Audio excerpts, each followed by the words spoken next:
Hey guys, welcome back to the channel. If you're seeing me for the first time, my name is Sharlene and I'm so happy to have you today. On this channel, I share about my experiences here in London, my career as a chartered accountant, managing our personal finances, and a little bit of some lifestyle vlogs. So in today's video, I decided that I'll share my experiences working at a Big Four audit firm. And if you do not know what Big Four audit firms are, this is KPMG, Deloitte, Ernst & Young, and PwC. I've already highlighted some of the points that I'm going to share in this video, and I did a video about my journey to becoming a chartered accountant.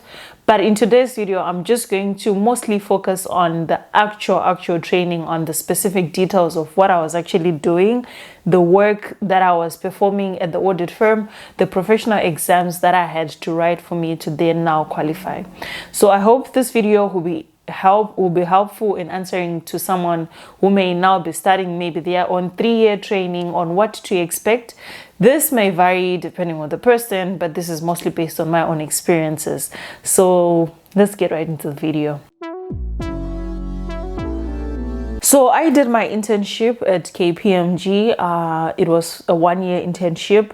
And this was sort of like the time that I managed to get a glimpse into what I was going to be doing. Just a tip to someone who may also be considering this, I would say look for vacation jobs or some internships while you're still in uni to the audit firms that you'd hopefully want to work for after you're done, so that you know what the company is all about, if you like it, and also it boosts your chances of also being offered a contract to come back.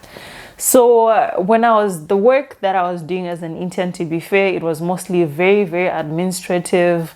I worked on like the very less risky audit sections, of course, of the file. So there was nothing very technical about that particular job. So in 2017, that's when I then came back to now do my articles. And at this point, I was mostly going to be working on two things, right? Getting the work experience, that was the first thing. And also making sure that I passed my professional exams. That was the second thing, or the second requirement for me to do at that time. So this audit firm did offer like 3 types of services. They had audit, they had advisory services that they were offering. They're also offering tax services. So for someone who may also not necessarily want to go into audit, there are different other career paths. You can even do like your professional exams like CFA or tax certifications, that sort of thing. That's not just directly linked to audit. So for me personally, I wanted to do like the actual CA program. And this program was me getting the training on the job, and also whilst I was writing the exams on the side. I will start by talking about the details of the work in itself, and then towards the end, I will then also now go and talk about the exams that I had to write. So the work in itself, I chose to go into the audit department, external audit. So when I started, I did not have like sort of like a specification of the type of clients that I wanted to audit. I did not have a portfolio to some extent of the type of audits that I was going to. So I'll just get assigned depending on where they needed resources. So I did have some clients that I worked on that were in like manufacturing, like industrial services. But most of my experience with time started to lead mostly financial institutions. And the financial institutions that I audited were banks, asset management companies, stockbroking entities, some investment funds as well, like the property funds, equity funds, etc. And so in the first year of my articles, that was like in 2017, when it comes now to the work positions that I was mostly doing, I was just an assistant. I had an understanding of some of the technical areas of the work or on a client because I had an accounting degree, but not very much, like I could not really take on very technical bits on, like, let's say auditing a bank. So I was mostly an assistant in my first year. And then in the second year, I started to also now become sort of like an experienced assistant to some extent, where I could now also start helping other assistants that were now joining on the job whilst also I was now starting to shadow the senior on the job to see what work they were now doing. You could now also come to meetings with the senior to just sort of like see how they were now doing the job for you to get prepared into getting into the next step as well. And then in the third year, I was now all senior. I could now lead jobs by myself, and also whilst I had other people who were now also shadowing me as my second assistants, and who could now also help me with the coaching of the team, leading the engagement, whatever audit engagement that we'll be working on, reviewing the works that the team would have done, reporting to the manager directly. So that was what I was now doing in my third year. And at the end of those 3 years, I had accumulated at least 3,600 hours. I know I had more than 3,600 hours because of the overtime and stuff, but the 3,600 was like were like the basic or minimum required. During my time at KPMG as well, when I was doing this training, you would do this training with other people who are basically your age. So you'll be having other peers that are your level. So you have people to talk to when you need help on a certain area. You know that they would direct you to certain resources.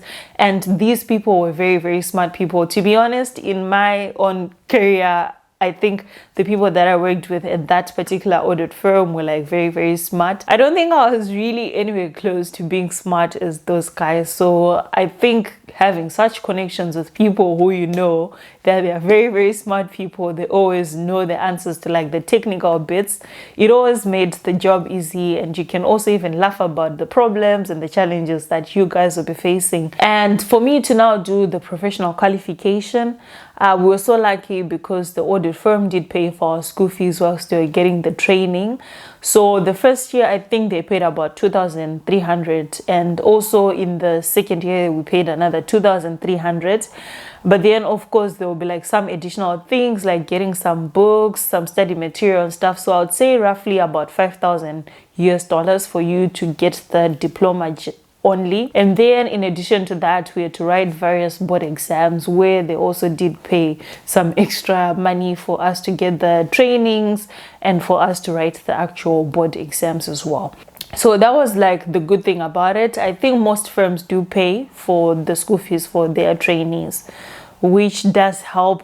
After I had finished all the exams, and now in combination with the work experience, which was at least 3,600, the partner who was responsible for the education of all the trainees in the audit firm, for my stream, they would now discharge our training contract. Now I'd want to talk about the benefits of maybe doing your training at a Big Four audit firm. First, or the biggest benefit in my view, is this is a global firm, and your chances of getting a job like in another country, they sort of like get to be at least 80% in my view. Of course, there are other things that may come into play, but if you just have the experience from a Big Four, you don't normally struggle as much to get a job.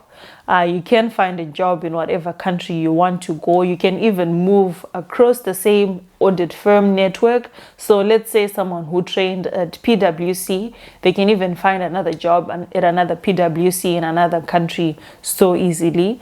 And if you do not want to stay in that particular audit firm network, it's still even easy for you to like leave that particular network to go to another firm, because it's an internationally recognized brand. So that is something which I think is very good for someone to have on their CV. It just makes the whole application process easier if you want to leave the country. And you just don't have to necessarily just stay in audit. You can even pursue other careers. You can even get into consulting. I think I should do a separate video on like what sort of other careers one can pursue after qualifying. So now on to the last point on the struggles that I faced personally when I was doing my training. I would say the first point is the work-life balance, which is very, very difficult for you to get. Of course, there were some times when things would be a little bit quiet and there wouldn't be need for you to do that much overtime. But the pressure was there, like in busy season, where you also wanted to be studying and writing exams at the same time, continuous assessments that are done like within the year.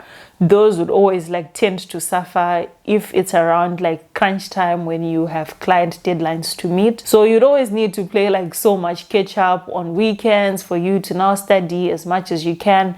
And now when you'd also get your study leave, that's when I think most of the studying was done, like to make sure that you manage to pass and thing. And you definitely do miss out on so many like social events.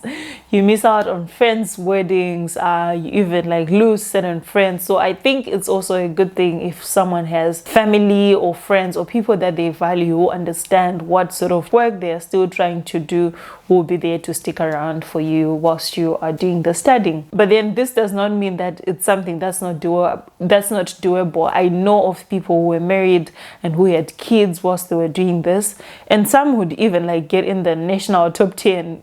And for me, I just felt like those people were just super ladies. They were so amazing. I don't know how they were doing it to be able to balance out their work, having a family, and also studying. So it just comes to you knowing what you're going to be prioritizing. And if you have so much on your plate, I think you will need to be very much organized. So I would say in conclusion, I think the Big Four is a very good place to start an accounting career. And if you're someone who may have trained at another audit firm and you maybe want to get onto the international job market, if you can get even 1 year experience at a Big Four, I think at a Big Four audit firm, I think it would go a long way and it can help you with your job search. And which brings us now to the end of this video. And thank you so much for watching, and thank you for all of you who are subscribed. And if you're seeing me for the 3rd time and you still haven't subscribed, please go ahead and subscribe to the channel and do like my videos. It helps push them out, and it helps my small channel to grow. If you have anything or any videos that you hope to see from me, do leave them in the comments below. And some of these videos that I'm making, it's based on people's questions that they've asked me or people's comments. So I would really love to see those. And thank you guys so much for watching, and I'll see you on the next one. Cheers.